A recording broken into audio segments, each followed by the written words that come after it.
You've had assessment, but you got to remember nursing school is comprehensive. You're not allowed to put anything away, right?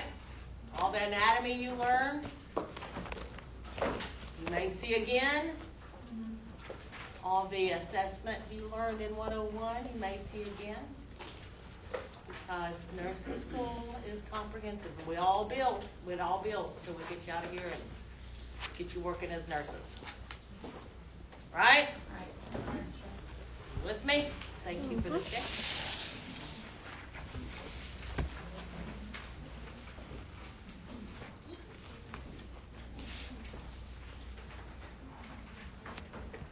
I'm going the wrong way.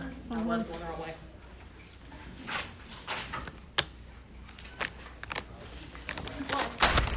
All right, let's see how prepared you are. Did everybody find their PowerPoints? Scrambled to get up here yesterday. During the initial morning assessment, a male client denies dysuria, which means what? Difficult. Yeah. Right. The report says urine appears dark amber. What do you think's going on? Not enough fluid, maybe? Got an infection or drink something. Or ate something. Which intervention should the nurse implement? D. He's dehydrated.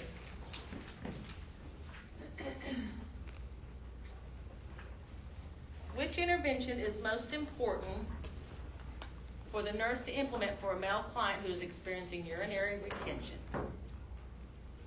D. D. How are you going to do that? Bladder scan. Maybe. Palpate the bladder. You're just going to have to feel their bladder to assess for distension. Right. Bladder scan is going to tell you how much urine there is. All right, you guys got this.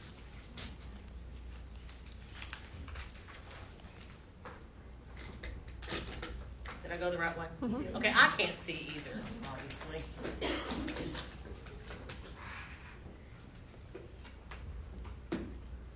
Can you see okay?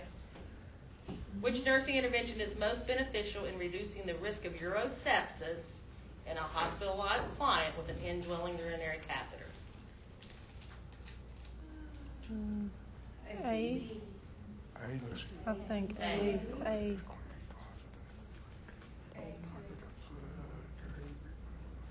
D. I don't know. I'll go with A on it. It is actually D. Oh. I figured it was Make sure you get the catheter. Get an order to get the catheter out as soon as possible. For a while, and I don't know, you people that work in the hospital can tell me, for a while, the doctors had to reorder the catheter every 24 hours. Just because it's so much of a risk for UTIs. Catheters are.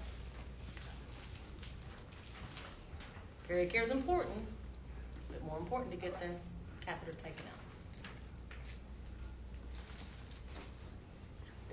What instructions should the nurse include in the discharge teaching for a client who needs to perform self-catheterization technique at home? B. B. B. Do they have to be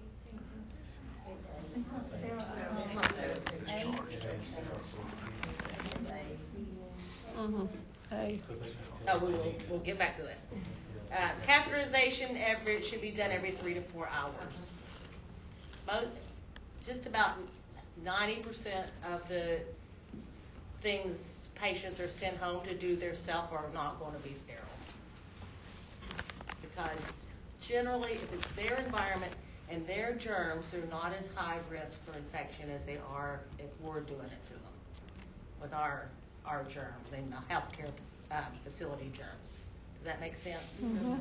I mean, clean for sure, but not sterile.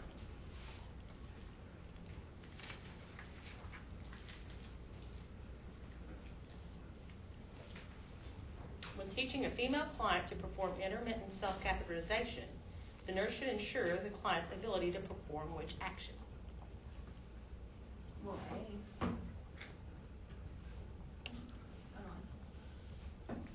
Oh, D.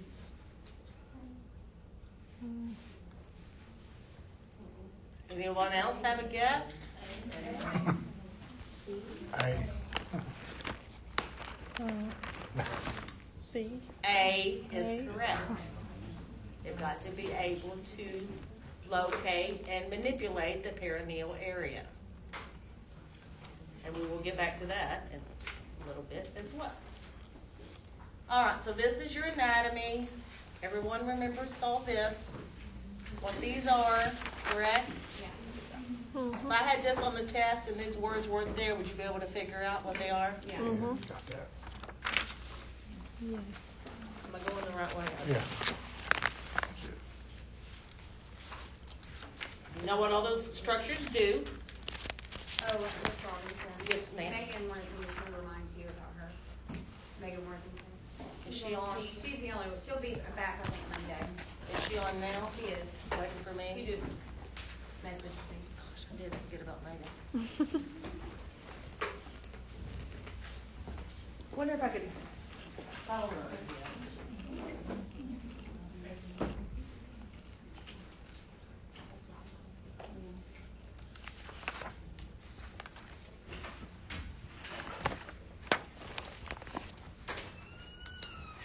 She said that you sent her an invite, but like, you weren't doing it yourself. Yeah, I did. I've had a weekly invite for her. Thank you. Okay. So Megan, Yes, I'm here now. can you see on the phone just as well as the other thing?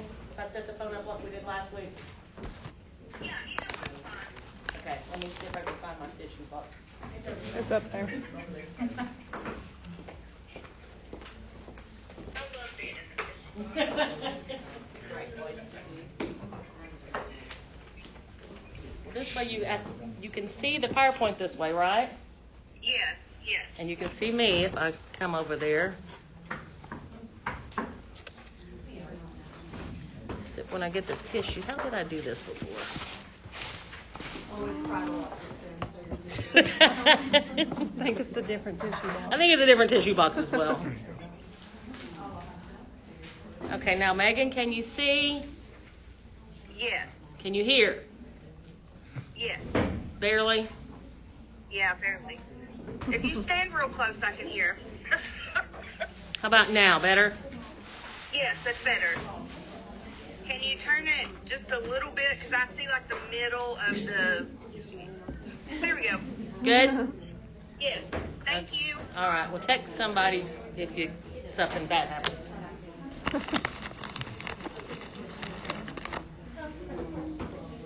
Okay, there are factors that affect the urinary system, your age, everything slows down when you get old. Oh no. She just fell. Oh. Megan? That way. Got it? How's that? Can you hear me, Megan? Loud and clear. Loud and clear. All right. Disease conditions, which we're going to talk a whole lot about. Also, what about social and psychological factors? What have we taught a long time ago, since we were this big, about peeing? Private, right? It's not something you want to do in front of somebody else, right? Which, if you're trying to get your patients up and make them pee, sometimes that's going to make them hesitate to pee because you're watching them. Stage fright. Stage fright, right? So take those things into consideration. What I'm trying to say is provide privacy, shut the door if possible. If you know your patient's not going to fall on the floor. If it's a man, you want to make sure that they are able to stand up and pee. Void, everybody knows pee, void, urinate, all means the same thing, right? Mm-hmm. Yeah. So make sure they help them to the proper position. Even if you're putting your female patient on a bedpan, you can raise the head enough to so they it appears like they're sitting up. Men, you can help them to the side of the bed if possible. If not, find ways to simulate standing for people that have two broken legs or what have you. All right.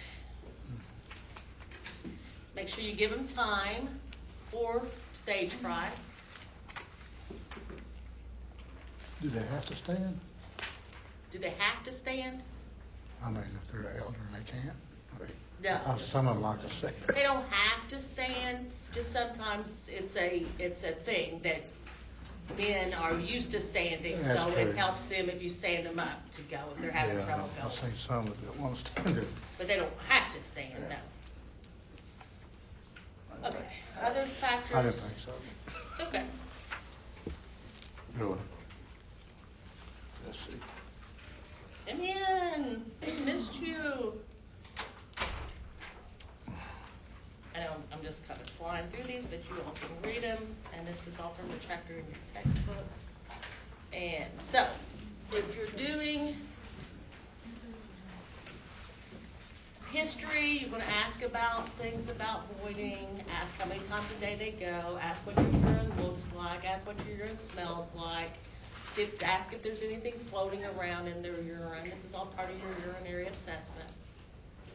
Ask, of course, if it hurts. Ask if they're seeing blood. Ask if anything makes it worse, anything makes it better. Ask if they have to get up all night to pee. Excuse me.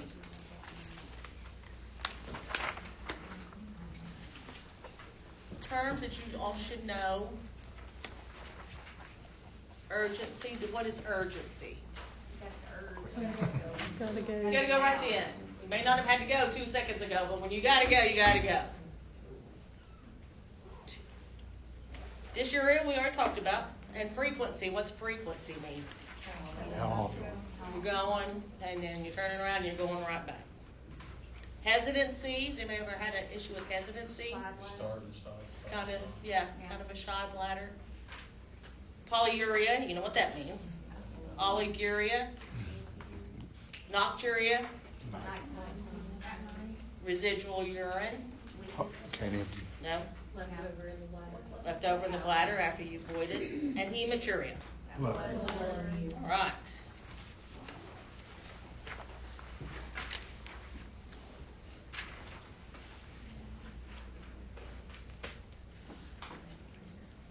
So assessment of the urinary system is very similar to assessment of the fluid and electrolytes.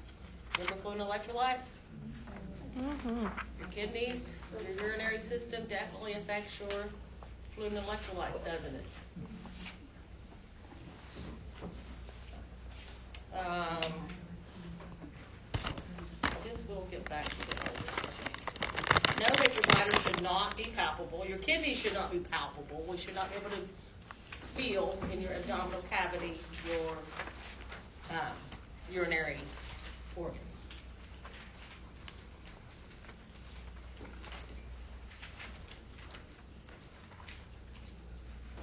Talked about that already. Do you? Why did you join? Still there, Megan? Yep, I'm here. Sit in the way. Megan brought her dog. Okay. All right. Sorry. That's all right. We like dogs. Different types of urine test samples. Yeah. Random. You get the clean cup. You take it to the patient. And you say, "Here, when you voided into this, call me and I'll come and get it." Right? Mm-hmm. Random. Can be any time of the day. The best urine specimen though is going to go first thing in the morning. Clean catcher midstream. You know how to do that. 3 soapy sponges. Teach your patient to wash, pee a little, and then catch the next voided urine. That's your clean catch, right? Mm-hmm. And then a sterile specimen, and that's about as close as you can get to a sterile specimen without doing a straight cath. Because all know all about catheters. Do you remember all about catheters? Mm-hmm. If you don't, on Blackboard there is the urinary catheter videos from Susan for you to review. You You are responsible to know that, and closets. All right. Everyone remembers how to do a 24-hour urine? Yeah. How? You throw away the first urine, and then start your 24 hours. Put it online. Keep it on. Yeah, keep it on ice. Easy.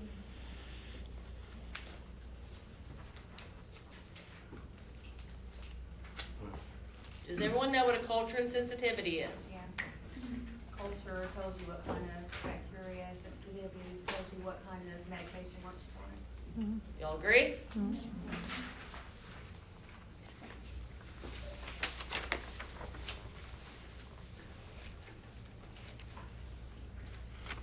I've already talked about that pretty much. There is a little mnemonic for urine cultures. These are what your urinalysis should look like. You should not have all this stuff floating in it.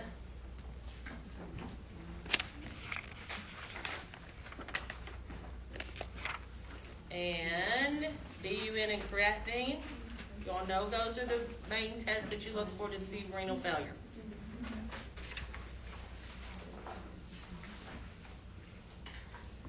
There are renal or bladder ultrasounds to look at the organs of the urinary tract. Renal scans. You know what an IVP is, IV pyelogram. They give you contrast data, IV, contrast media, IV, and then they do an x-ray that shows your organs and your vasculature.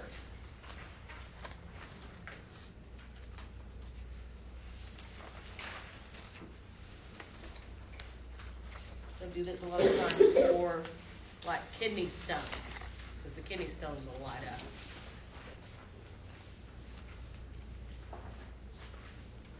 Cystoscopies is like a regular colonoscopy, but they use the scope into your bladder, so they can physically look at the walls of your bladder with a cystoscope.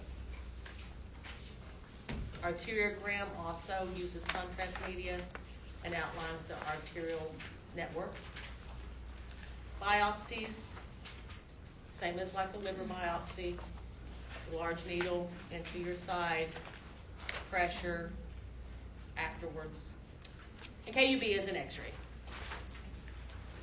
All right, so for nursing care, and I know I'm flying through this, so doesn't mean it's not important, but I think it's all review that you should know.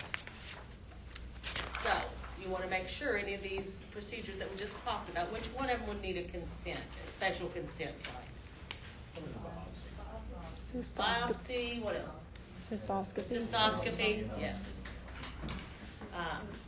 If it's one of those procedures that are going to have the contrast media, you want to check for allergies to iodine and shellfish. Check the BUN and creatinine. You want to take them off of their glucophage. That's just a little extra information because you're going to do endo next after this, endocrine.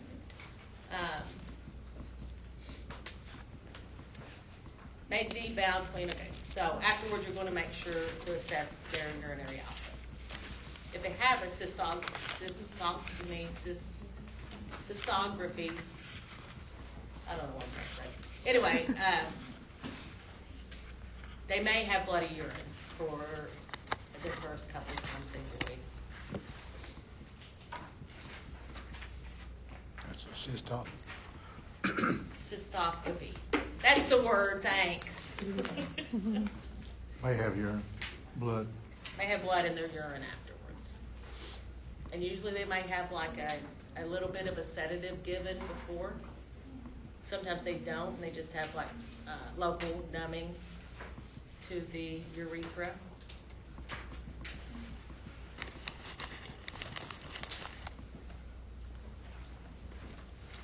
All right, let's see what you know.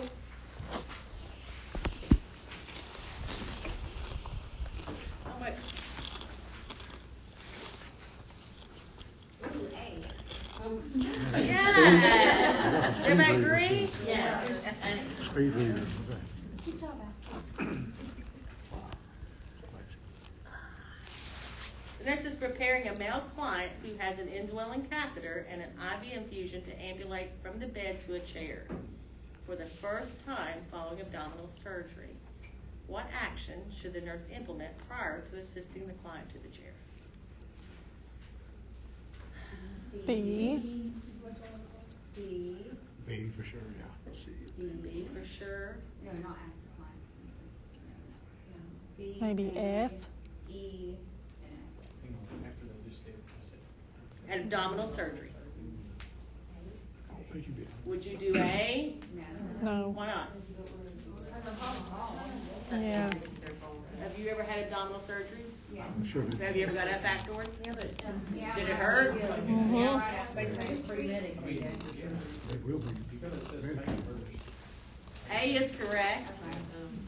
Okay. You should pre-medicate the patient. I guess I would want it. B. You Think just about it. automatically give it to them before you ambulate them without knowing if they have pain, you just automatically give it to them when you ambulate them? Well, you would talk to them, yes, if they are, I mean, obviously, if they were Like out of it, you would not give them more pain medicine if they had too much. Yeah, you would assess them first. You could ask them about pain medicine. And there's some people that are very stoic and will say, no, I'd rather get up and take my pain medicine when I get back down. But, Or they even gonna get out of bed, don't they? yeah, They gotta more move. likely they don't want to move. Yeah. That's why we pre-medicate the pain. So they won't. Do you tell the patient what you're getting ready to do? Yes. Do you obtain and place a portable commode by the bed? No. Yeah. Do you ask the patient to push the IV pole to the chair? No. Yeah, you do. Do you? It just stabilizes them. Just another way to stabilize the patient. Oh, Do you clamp the catheter? No. Do you assess the blood pressure? Yes. Do you plant the catheter? No. Okay. Yeah. I just said you No, didn't. you never clamp. Well, I can't say you never. So, better not say that. A.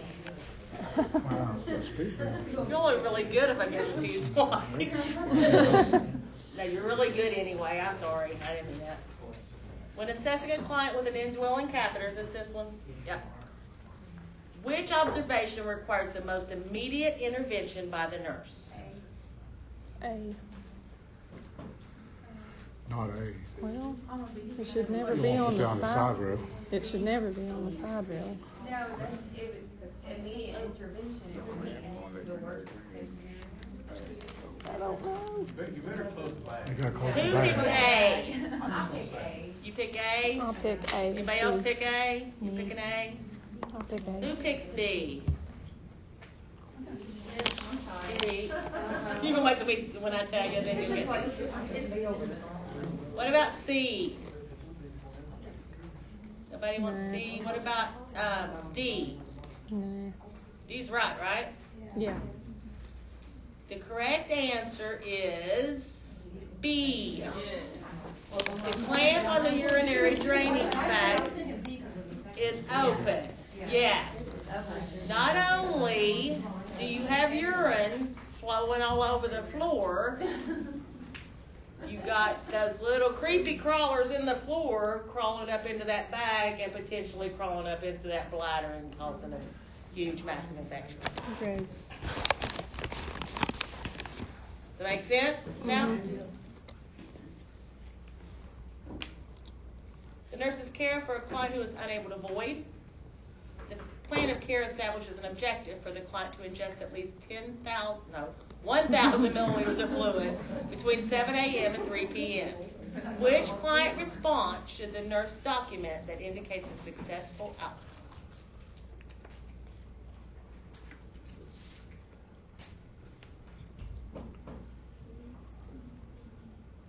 Let's see.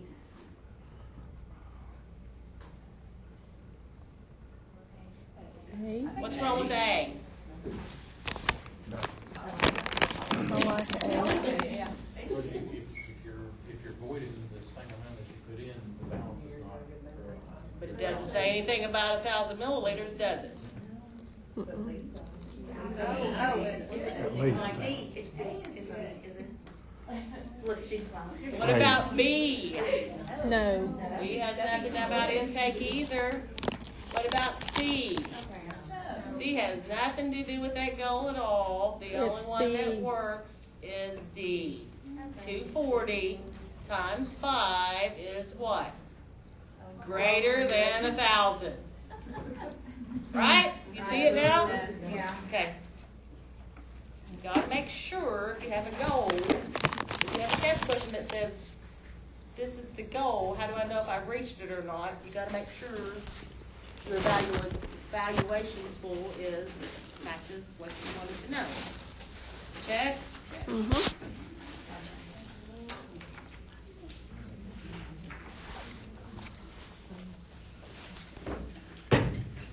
Moving on, we are going now to the next chapter, I think. Yeah. Renal and what's it called? Renal and neurologic problems.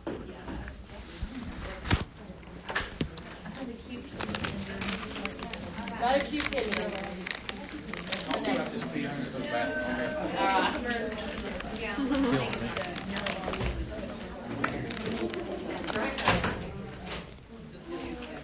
Blood.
What you doing? Recording? All right. Neurologic system problems. Let's talk for a second about our kidneys. What do our kidneys do? Why do we need them? Filter. They do filter. They secrete.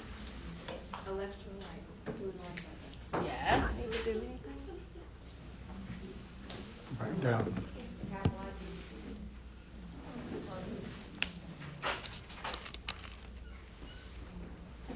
Excrete. Anything else? They got your kidneys do? Excrete. Excrete. Screw. Excrete. It's not that's the body. Excrete. Excrete. Yes.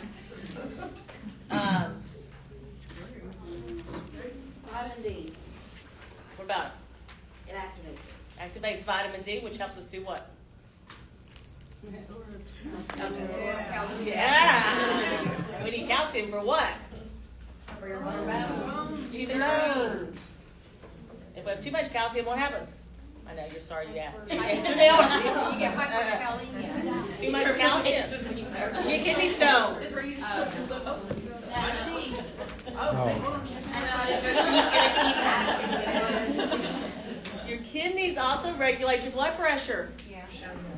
Sound familiar? The kidneys also have a hormone that they release to tell your bone marrow to make what?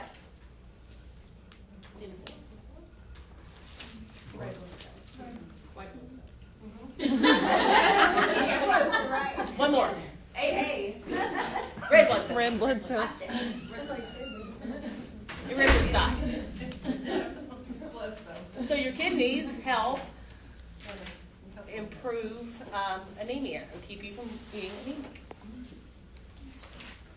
Let's see what else. Filter waste, you said, excrete. Regulate blood pressure, I said. Maintain fluid balances, you all said. So if your kidneys aren't working, potentially have problems all over your body. Yeah. They're pretty important.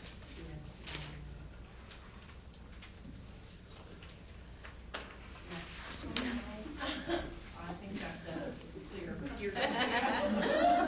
I think you will fool me. Oh, God.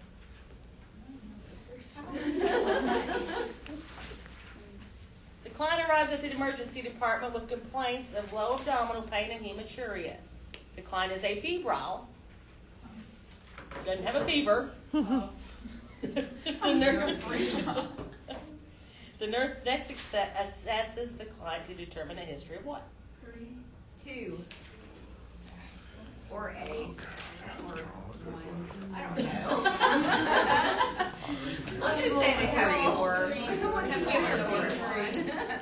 Taking everything but 3. Is that what you're saying, Ashley? Because 3's right.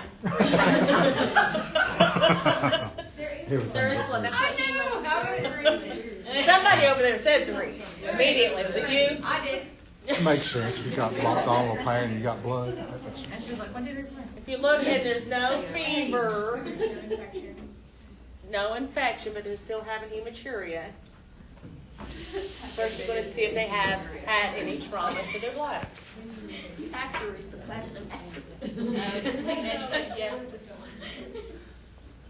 Here's another person who comes to the emergency department. They were wearing a lap seatbelt. Now they have hematuria and lower abdominal pain. Could be the same patient. To assess further whether the pain is caused by bladder trauma, the nurse asks if the client, if their pain is referred to which of the following areas? 3. Anybody else? 3. 3. Yeah.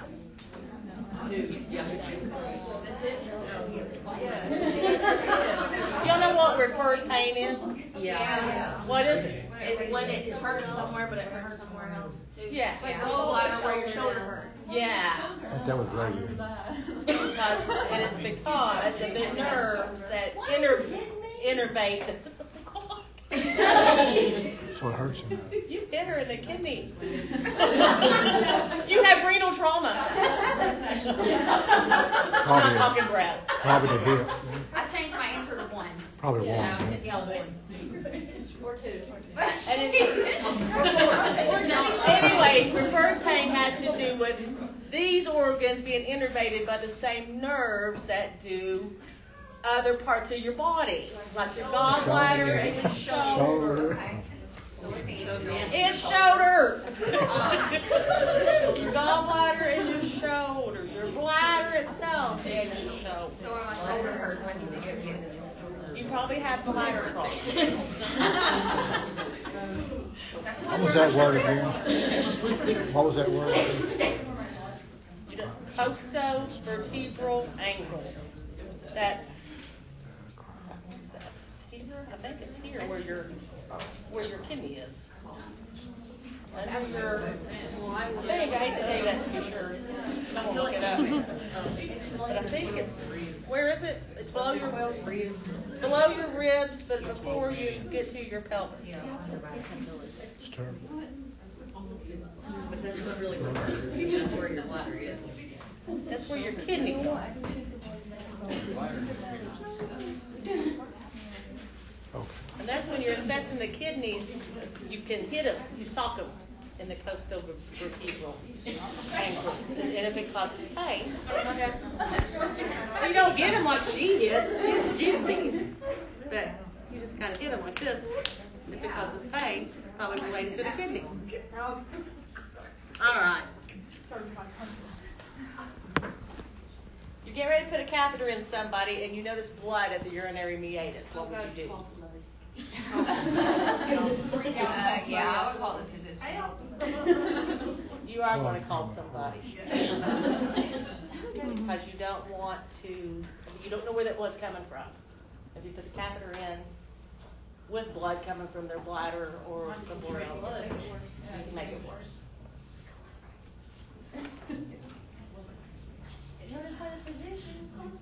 Call somebody. That's what you said.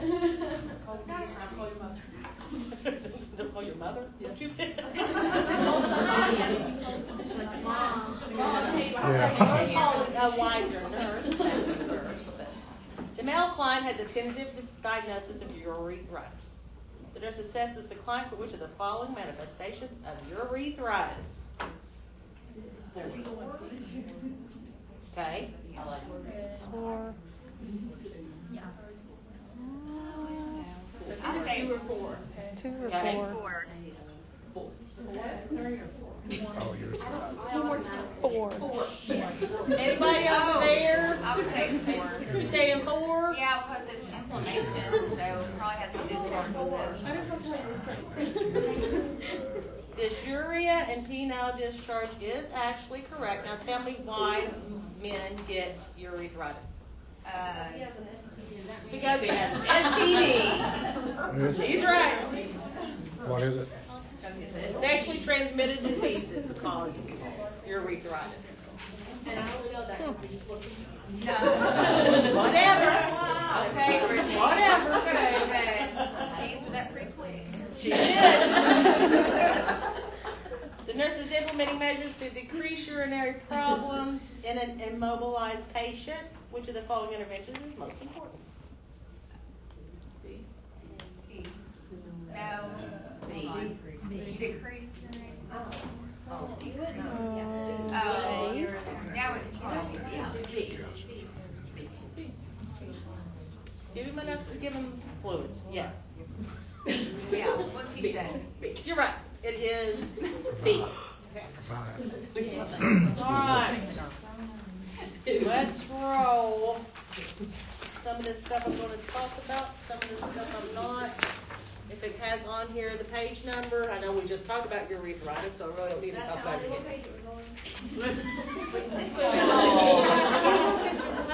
This would have been helpful before the Are You Ready?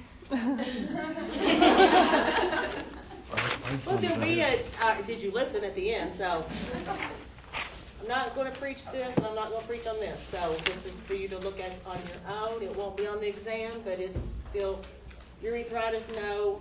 Okay, so I'm not going to talk about it, but just let me tell you about it. Urethritis is usually due to a UTI. Interstitial cystitis is the same thing as painful bladder. And some patients just have a painful bladder.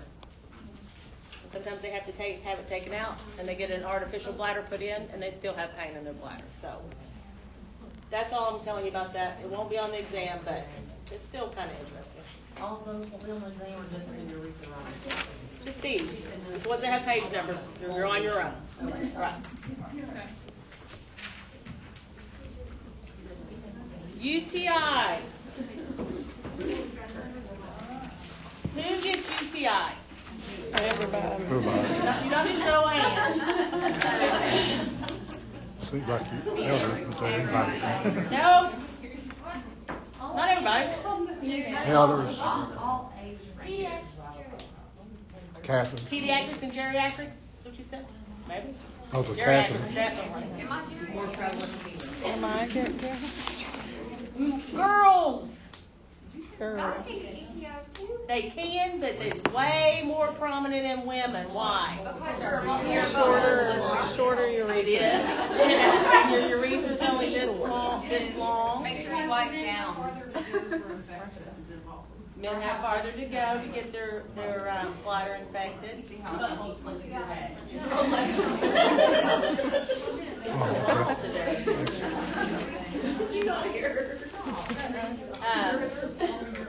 So basically, a lot of women get it. What does it feel like? Painful. Easy urine. Scant urine. Always feel full. Pressure in Blood your in your urine frequently. pressure. Pain You in feel your like you back, have to pee all the time, and you go and you dribble. Moody. You might be moody, but that's not. So you have two. Not on the list. Did I put that on here? Well, you have to go a lot. Like Yeah. I said, you go to the. But you don't go. You feel like you have to go, and then you go, and you sit, and you can't go. And Oh, elderly And your patients patients go very elderly patients usually it's manifested by. Delirium. We say that in a different, a nicer way. They have delirium. Delirium. Yeah. Put it like that. They're not psychotic. cognitive impairment. Also, older patients are often incontinent, which can cause problems with a UTI. And they get No, I'm not talking about yeast. That's off limits, yeast and breast. I'm not talking about either one of those. So, this is sometimes called honeymooner's disease, caused by having a lot of sex. So, all you people that raised your hand when I said who gets UTIs, now I know. We all know. We all know. I always tell this story. My daughter was spending the week with her boyfriend. She was young. She was out of high school, but she was still young. Of course, you know, if you have kids, you know they're always young. And she called me after she'd been there a couple days, and she's like, I really think I have a bladder infection. Well.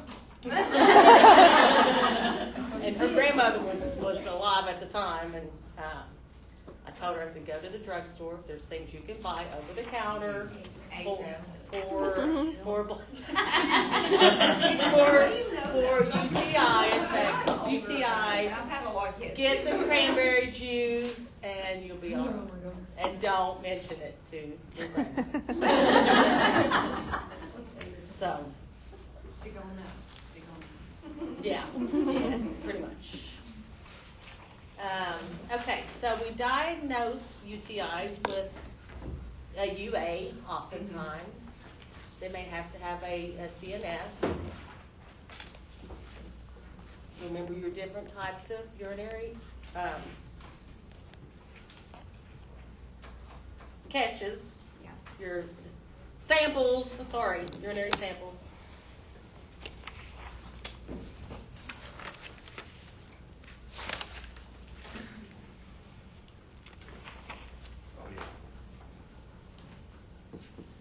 So patients you may teach them how to self-treat, like I did. Told my child to go to the drugstore, get some over-the-counter medicine, cranberry juice. I don't know about you guys, you may have poo-pooed the idea of cranberry juice. I still strongly believe cranberry juice works for UTIs. Yeah. They make the cranberry juice like a pill form. They do. That works a ton better than just drinking the cranberry juice. Because cranberry juice is better. I like it. You love cranberry juice with like vodka, but no.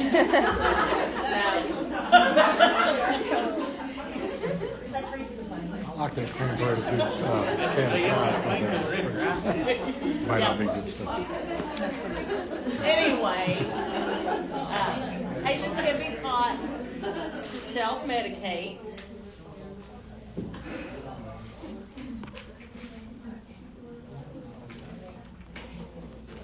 Complicated UTIs may need stronger antibiotics. Fungal UTIs, if it's caused from a fungus, there are also fungal medications.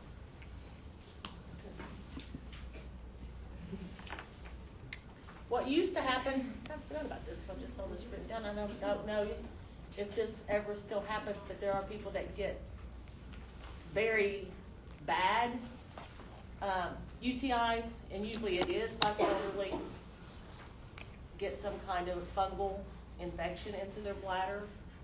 And what they do is what we used to do is take antifungal medication in a bag, put it on the IV pump, and run it into the patient's bladder, like in a 3-way Foley, so that the antifungal would go into their bladder, and then another tube would drain the urine out of the bladder. Yeah. Kind of like irrigating it with an antifungal. Do they still do that? I don't know. I can't tell you that. Find that out for me. Is this the meds you're interested in? Yes, these are the meds I'm interested in. Mostly Pyridium, which is not, that is it is not the generic name. And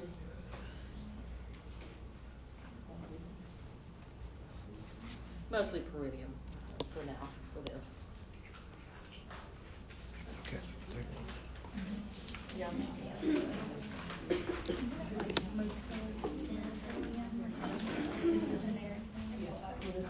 know them all. Have you heard of Peridium? It That's makes not your the pee one. bright orange, doesn't it? Yes. And if you pee and it dribbles on your clothes, it stains badly. They know a lot about it. They sure do. We know what they've been doing, don't we? But it works. It kind of coats the urinary system to help with the pain.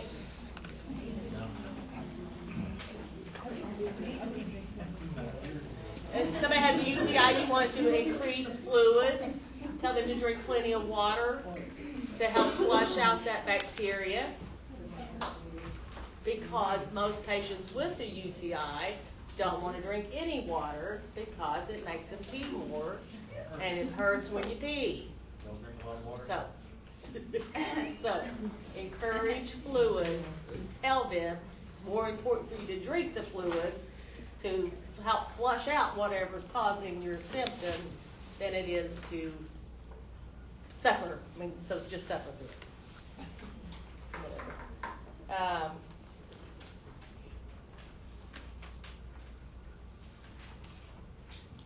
Heating pad to the back, if it gets bad, might help. Warm showers. No bath. Yeah, we'll get to there. Here we go. Here's our girl with her UTI. You can see what we just talked about, all these things for signs and symptoms. Pyelonephritis we're getting ready to talk about, but it has basically the same signs, but it's worse. Diagnosis, treatments, and this is all our teaching. Tell your patients to take showers, not baths. No bubble baths for sure. You want to avoid after intercourse to clean the area out down there. Make sure you evacuate your bowels regularly. Wipe from front to back. Everybody remembers that, right? Drink adequate fluids, cranberry juice. Don't hold it.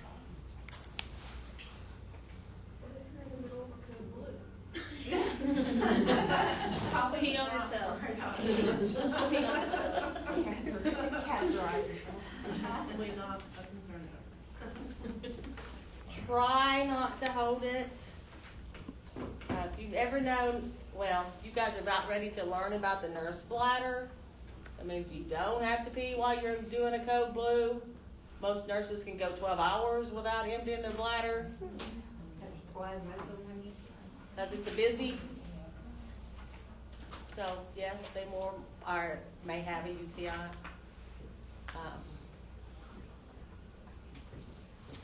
Anything else you can think of?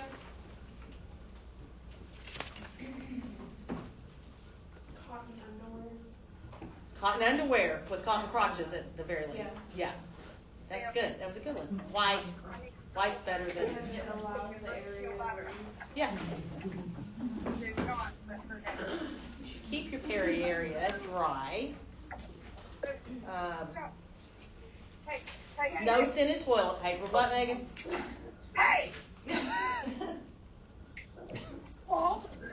We're all listening. Did you unmute it? I didn't. Oh. Damn. No perfumes in your perineal area. Empty your bladder regular. All right. Don't use summer Z. Don't use summer C. Don't douche. It throws off your pH. That's right. Use antibacterial area. That's right.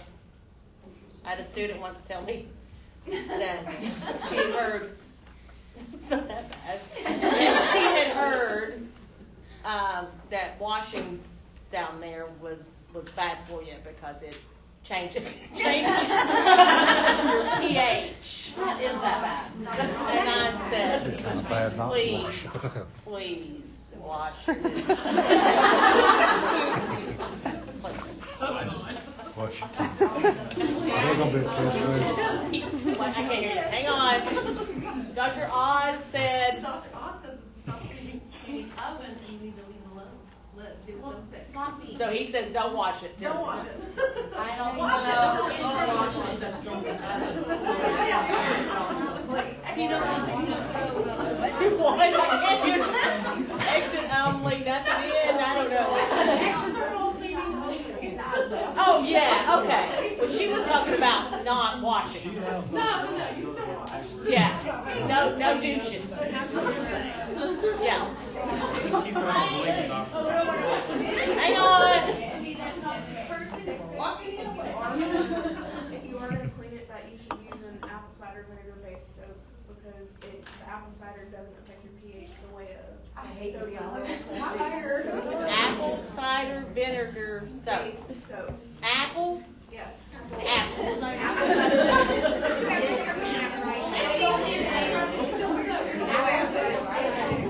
It helps? You say it helps? I've never heard of an apple cider vinegar soap. Do they have it at that new soap place? You ever heard of apple cider vinegar? I have heard of apple cider vinegar, Oh. but not in a soap. The only thing I know you really check a pH in is a pool. True. Why would you need to know what the pH level of your JJ is? To keep it happy. Keep it happy. Man, I got lots to look up. That's useless information. Useless knowledge. As long as it helps you remember how to take care of UTI. Here's your my brain today. Pyridia, phenazopyridine. Here's some side effects. Remember your commercials, you need to have side effects. Have y'all ever watched a medication commercial? Yeah. All the time. So there's like side effects. This is how they do it. I'm not saying this is how you all have to do it, but on the commercial it'll say side effects may include insomnia, nausea, vomiting. So you don't know what the side effects are. But then they say consult your doctor if, and those are the adverse reactions. So side effects are something you're expecting. Adverse reactions are things that could rarely happen that could kill you.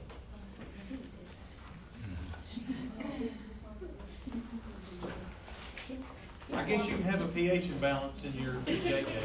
Yeah. You didn't know that before Why do you today. keep on it of a JJ? He didn't. Of a JJ. It's supposed to be 4.5. What it's supposed to be? Is that acidic or That's what it base? says. Yeah. I Googled it. Apple This is cider on vinegar flow.com. neutralizes the pH in your vaginal area, reducing feminine odors. Oh, so you're just doing it to smell better.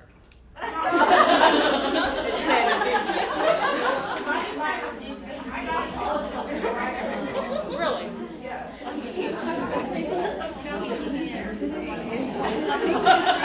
Have you been trying all this time?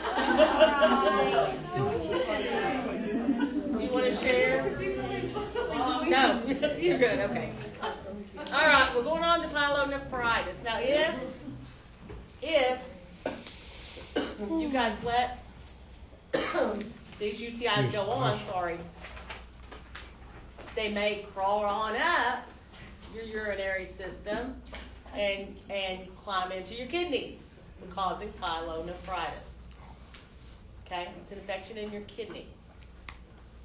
We all have already talked about how important your kidneys are, right? Mm-hmm.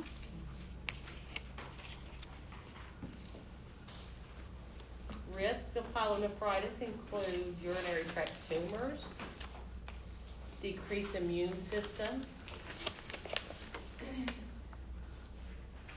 urinary catheterization,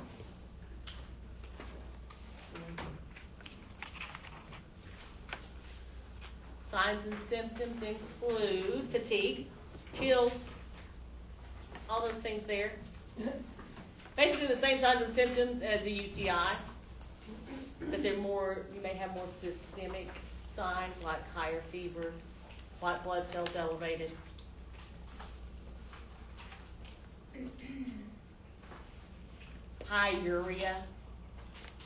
Pyuria, pus in your urine.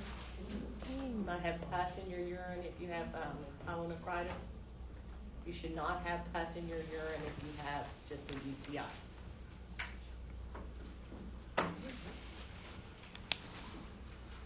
Pyuria.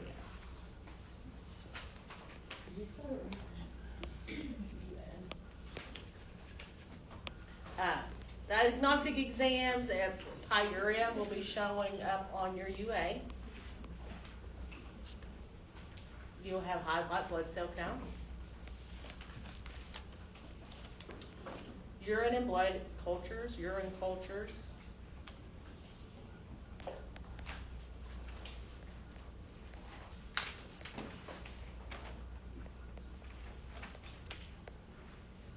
So the nursing interventions are going to be basically the same as UTI. However, they're going to have antibiotics for sure. If you have pyelonephritis, you're going to have antibiotics. They may come into the hospital for IV antibiotics. They may even go home on IV antibiotics with home care. If not, they're probably going to be on PO antibiotics for several weeks to make sure that the infection is gone. Everyone knows if you start on an antibiotic, you have to finish it, right? Mm-hmm.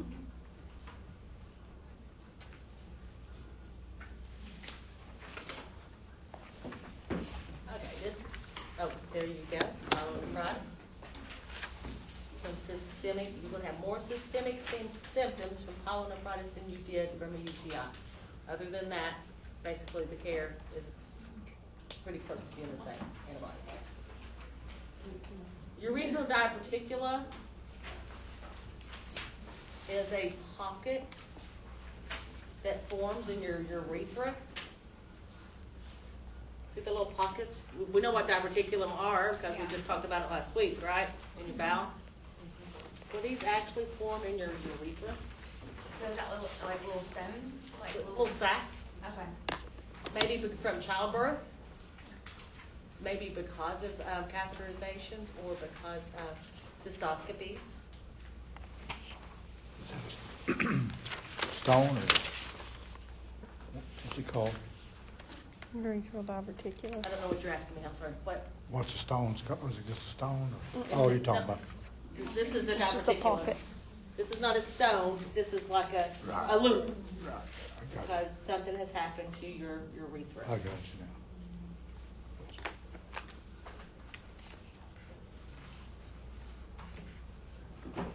Little sack. Little sack. It's a little sack, yeah. Pocket in your urethra. Your urine gets stuck there. So if your urine gets stuck there, what happens? Infection. You can get infected. Your urine's going to stagnate. It's going to sit there and turn sour. It's a good picture, wasn't it? They may have post-void dribbling. So after you void, still more might drip out, even though you think you're finished. You don't feel the urge anymore. It's dripping out from those little diverticula. You may have painful intercourse. You may have incontinence. You might notice that there's sediment in your urine because it's been sitting in those little diverticula.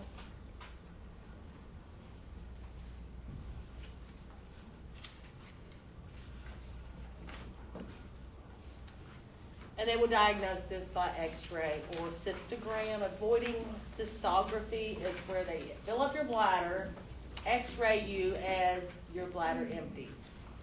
And they will be able to see that it's not going straight out like it's supposed to. People that have urethral diverticula will probably have surgery to have these removed. But until they do, you can teach the females to empty these pockets. They can put their finger into their vagina to empty the rest of their bladder. Does that make sense? This way, it doesn't make sense? Fingers in the vagina, push that way, will empty these pockets of urine. Hold on. Right? But make sure to wash your hands. Wash your hands. Leave your hands. After surgery, the patient may go home with a Foley catheter. Teach your patients, and this is true of several things that we're going to talk about today. Teach your patients about layback care. Does everybody know about catheter leg bags. They're like this big. They hold less than the bedside drain. You never seen leg bags? Mhm. You have seen? Yes? No? Yes, Okay. yes. So teach your patients how to change from a big bag to a leg bag to make them more portable. Make sure they change it back when they go to bed at night so they don't have to get up and empty the bag because it doesn't hold as much. They can use the bags over and over. Tell them to clean them with some vinegar. Pain medicine, and of course provide privacy. All right, I told you about this. What kind of surgery would they do? They would have to go in somehow and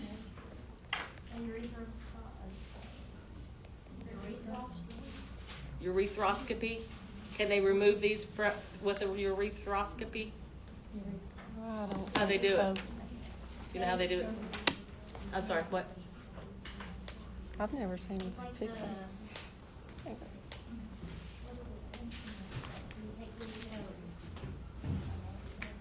I don't know that, I It's don't know okay. the instrument that you take through the scalp with it. And then they just sew them, you think? Sew them closed? I didn't know if it'd be like a, What do they usually do? Do what? How do they usually do it? I It don't. says ureteroscopic surgical Oh. incision, so whatever that, So they would go through the urethra with a scope, and then I guess somehow it's like the creation of like a permanent. it'd be kind of like the same as doing a colonoscopy and removing polyps. They probably just do it. Okay. Call it. Good.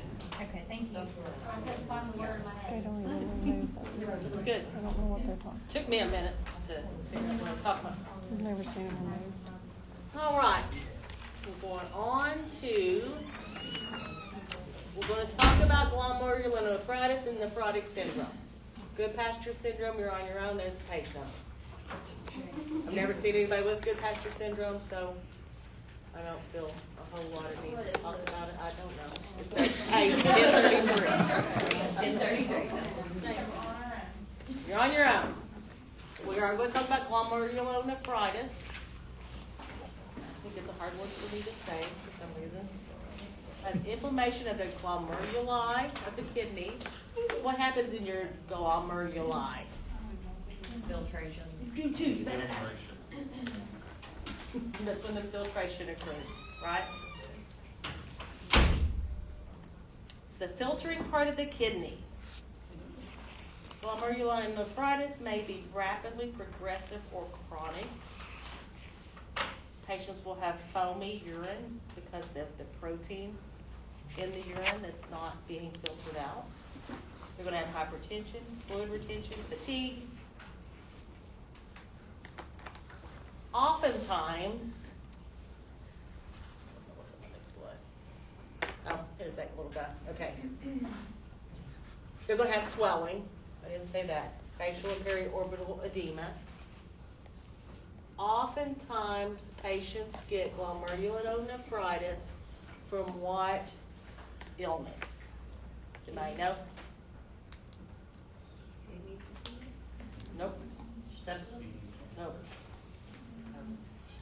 Okay. Strep throat. Sore throat or upper respiratory tract infection, Or strep throat. Yeah, strep throat. or diabetes.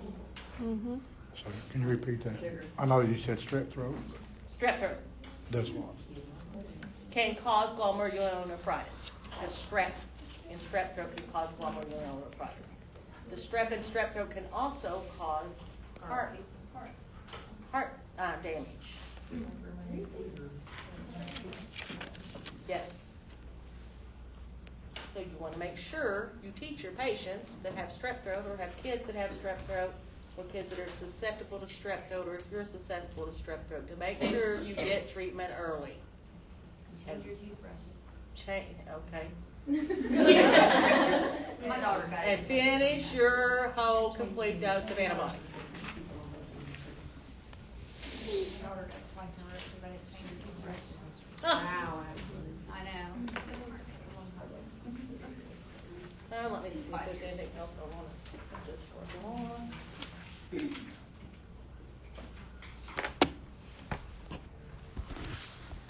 differences in glomerulonephritis and pyelonephritis is the urine will be smoky rust colored. They will have protein in their urine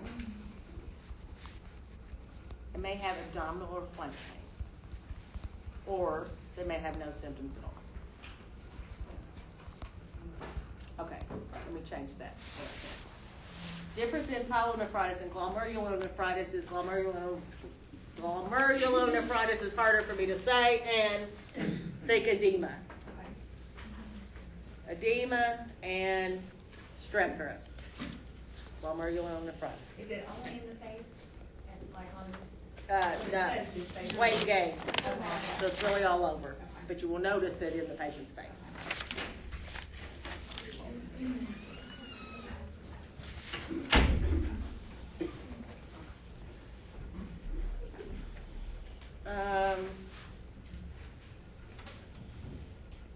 So nursing standpoint, you're going to administer antibiotics. And anything that we've said, administer antibiotics, you want to make sure you monitor the renal function, because you don't want to give antibiotics that's going to damage your kidneys, since your kidneys are already compromised. So monitor, research before you give any kind of medication. Edema interventions are the same thing as fluid volume excess interventions, and you guys own all those, right? Mm-hmm.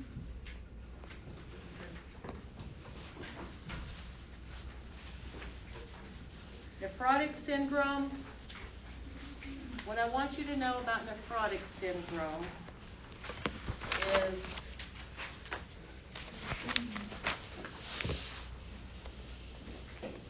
here. Swelling. Nephrotic syndrome has to do with damage to your kidneys. Your kidneys are excreting too much protein. And if you don't have enough protein, what happens? Protein is where albumin comes from, right? And we know albumin is what sucks the fluid back into your vasculature, right? Remember that? Yeah. So, nephrotic syndrome has to do with not enough protein, so nothing's pulling the fluid back in. So, nephrotic syndrome, think swelling. Okay? I don't understand the dog though. I mean, Yeah, why is it? He's drinking this urine sample that is full of protein because he's not able to hold on to his protein. Because he's drinking it thinking that that's going to make him super strong because he's drinking a urine full of protein. See? okay, poor dog. Dog. Why would a dog drink urine from a nephrotic syndrome? A. Okay. So nephrotic syndrome, I want you to think edema. A nephrotic syndrome, edema. So all the basis of your nursing care is going to be focusing on edema interventions. So now we're going to go to obstructions. Is it break time? Yeah, I think it is break time. Let's take a break. Come back at 1:30. I still got a long way to go.